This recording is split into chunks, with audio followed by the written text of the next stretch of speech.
दोस्तों, इंसान के शरीर को प्रकृति ने 5 तत्वों से बनाया है, लेकिन कलयुग के इंसानों ने इसमें एक और तत्व जोड़ लिया है, पैसा। आज के समय में पैसा न हो तो जीवन अधूरा लगता है।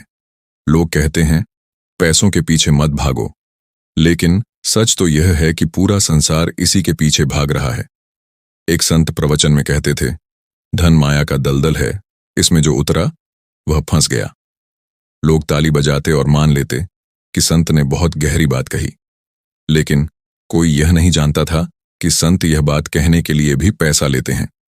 यही है माया का खेल, जिसे हर कोई समझ नहीं पाता। दोस्तों, पैसा कमाना जितना आसान हो गया है, उतना ही मुश्किल हो गया है उसे टिकाना। बहुत से लोग थोड़े पैसे आते ही उन्हें दिखावे में उड़ा देते हैं। वे यह भूल जाते हैं कि पैसा तभी टिकता है जब उसे सोच समझकर इस्तेमाल किया जाए। कहाँ भी गया है, सरस्वती बैठी होती हैं और लक्ष्मी खड़ी। मतलब, ज्ञान पाने में वक्त लगता है, लेकिन टिकता है। पैसा जल्दी आता है, और अगर समझदारी से न संभाला तो जल्दी चला भी जाता है। गांव का सेठ और उसका सेवक बहुत समय पहले की बात है। एक गांव में धनराज नामक सेठ रहता था। उसके पास अपार धन दौलत, नौकर चाकर और बड़ी हवेली थी।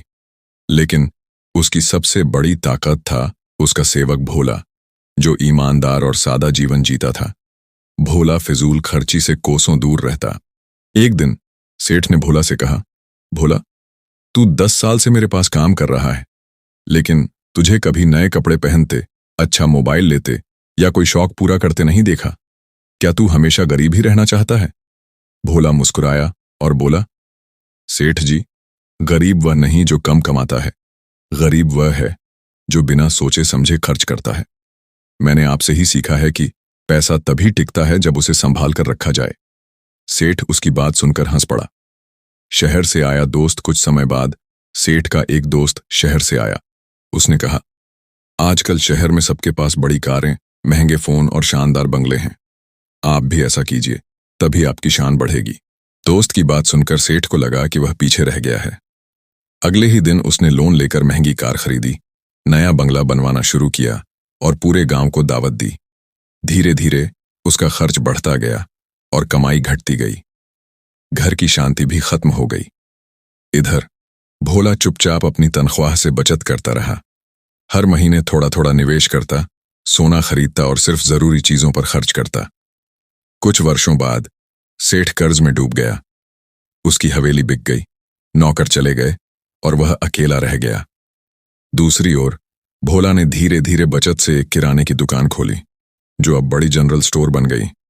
गांव वाले देखकर दंग रह गए कि कभी नौकर रहने वाला भोला अब गांव का सबसे समझदार और सफल व्यक्ति बन गया।